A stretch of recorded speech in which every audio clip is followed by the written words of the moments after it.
Okay,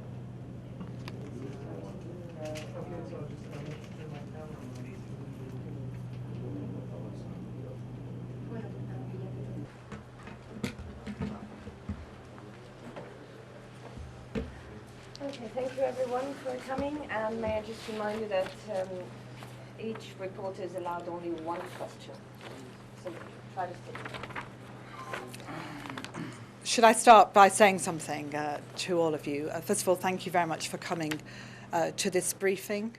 I came to Egypt at the request of several of the interlocutors we have here and elsewhere, because there was a feeling that the European Union might be able to engage with people from different political parties, with those who have the responsibility of trying to move forward.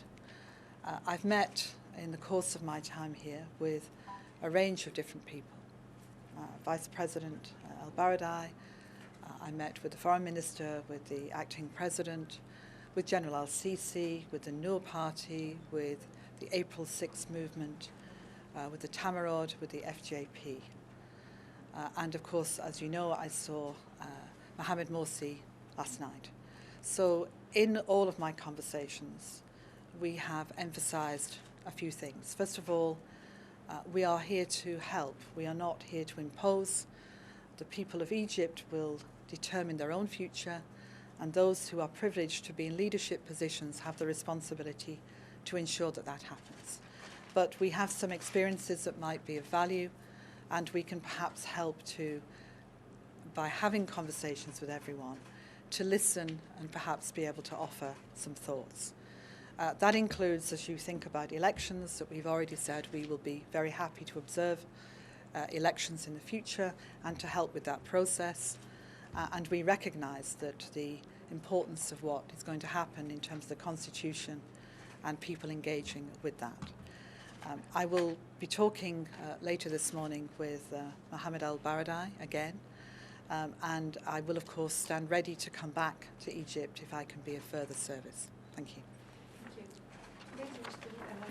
I would ask, of course, I have asked you before in the last meeting about Morsi, and I would like to ask again, how do you see the situation of him, and do you think the ideas you have said to him, what is his view concerning it, and will it be minimizing of the transitional period as it was asked? Well, first of all, I've said that I would not come unless I could see him, and that was freely offered to me. I also told him in my 2-hour conversation that I was not going to represent his views, because in the circumstances he cannot correct me if I do it wrongly. We talked for 2 hours. We talked in depth. He has access to information in terms of TV, newspapers, so we were able to talk about the situation. And we were able to talk about the need to move forward. But I'm not going to reveal anything further about our conversations in any way. I also, as I've indicated, have made clear that we're talking with the breadth of people, not because we're coming up with great ideas, but because we want to help facilitate the bringing together of ideas that people here have. Ashton, did you bring any concrete proposals to that? I understand you didn't want to speak more about the conversation, but there's reports that you offered a safe exit in exchange for the removal of the sitting. I certainly did nothing of the kind. All right, and also, could you say anything about his health state of mind? Okay. Maggie, only one question. What's his state? How did you see him? He's well, and we had a friendly and open and very frank discussion for the 2 hours I saw him, and I saw where he was. I don't know where he is, but I saw the facilities he has, and we had a warm discussion because, as you know, I've met with him many times before. I sent him good wishes from people here, and he asked me to pass on wishes back. And of course, I've tried to make sure that his family know that he's well. Mrs. Ashton, did you find any sign of opening, flexibility in the talks that you had yesterday with the various parties, and especially the Muslim Brotherhood? They issued a statement last night, still calling for the return of legitimacy. Do you see any opening on their side?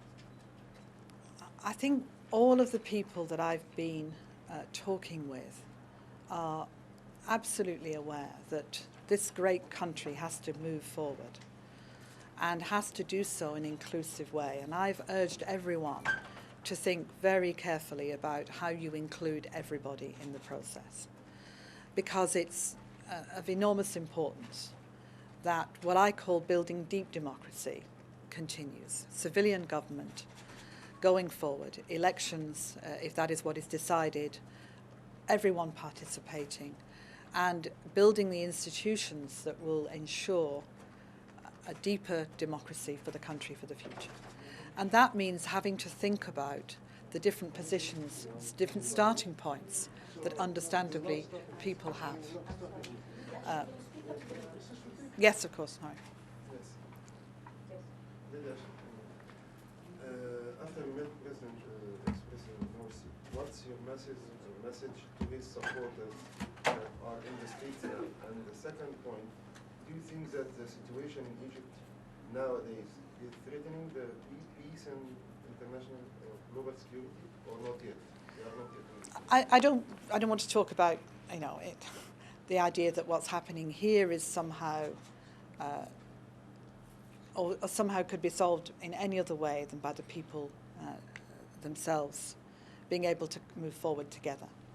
And I don't come with great messages, because this is for the people of Egypt to work through.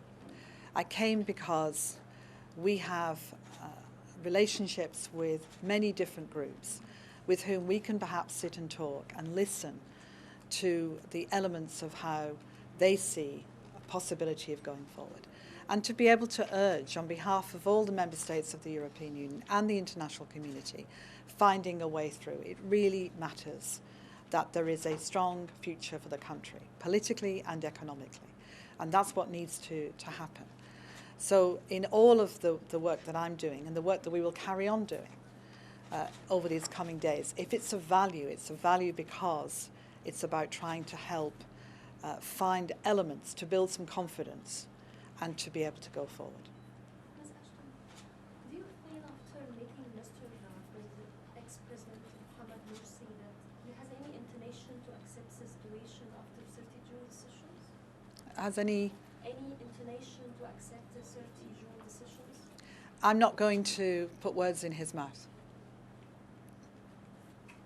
Have you asked the Egyptian authorities to refrain from any move against the region?